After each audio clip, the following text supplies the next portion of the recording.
8일 새벽, 이란 테헤란 부근에서 발생한 우크라이나 여객기 추락 사건과 관련해 이란군이 사흘 만인 11일 격추 사실을 스스로 인정했습니다.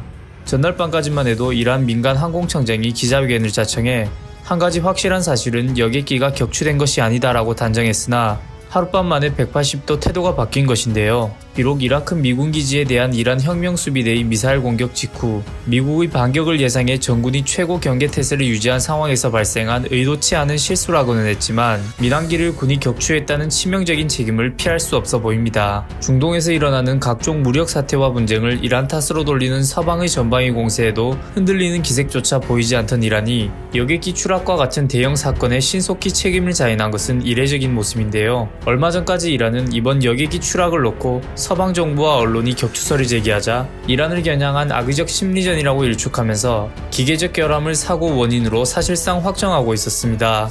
사고 조사를 총괄하는 이란 민간 항공청장은 10일 오후 기자회견을 자청해 조사 결과가 나와야 사고 원인을 확인할 수 있겠지만 한 가지 확실한 것은 격추되지 않았다는 것이라며 격추설을 강하게 부인하던 중이었는데요. 이란 측은 격추 의혹을 들먹이는 서방 국가들은 증거를 이란에 달라 미국 보잉사도 조사에 초청했다라며 자신의 결백을 자신했었습니다. 하지만 11일 이란은 갑작스레 격추 사실을 인정했는데요.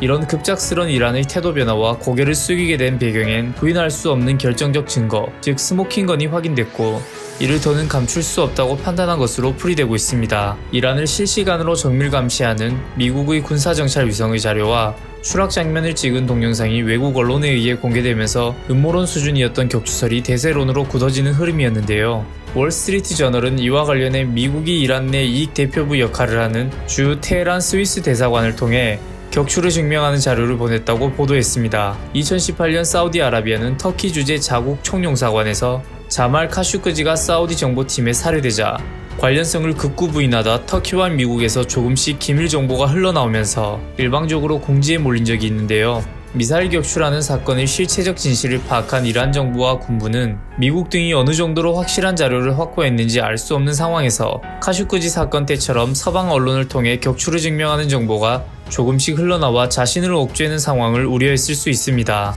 사우디는 그나마 친서방 외교와 무기 구매 등으로 국제 여론전을 주도하는 미국과 서방을 달랠 수 있었지만 이들과 사실상 외교가 단절된 이란으로서는 격추설을 계속 부인했다가는 국제 무대에서 회복할 수 없는 고립을 맞게 될 수 있기 때문에 격추를 인정할 수밖에 없었습니다.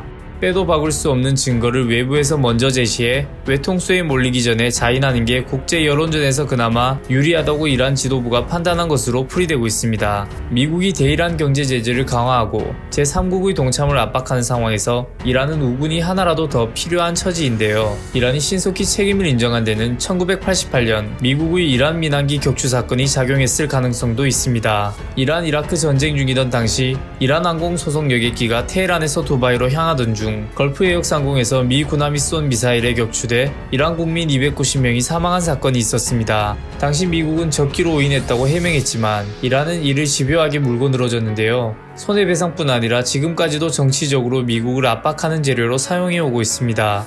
최근 도널드 트럼프 미국 대통령이 1979년 테헤란 주재 미 대사관에 444일간 옥류됐던 미국인 52명과 같은 수의 이란 내 표적을 특정했다고 하자 하산 로하니 대통령은 숫자 290을 기억하라고 반박하기도 했습니다.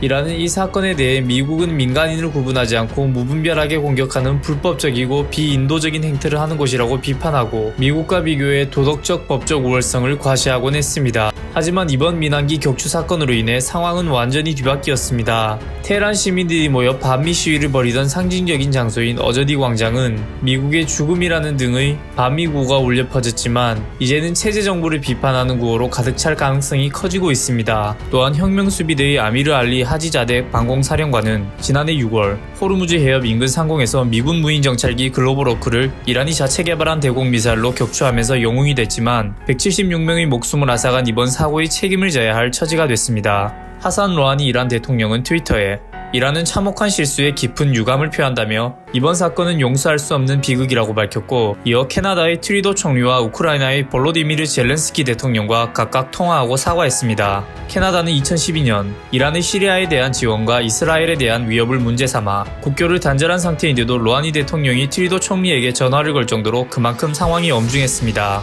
결국 이번 사태로 이란은 미국에 대한 반격을 시작하지도 못하고 국제사회로부터 문매를 맞으며 위기에 몰리고 있는데요. 과연 앞으로 이란을 비롯한 중동 정세가 어떤 식으로 흘러갈지 지켜봐야 할 것 같습니다. 이상 딜리버리였습니다. 감사합니다.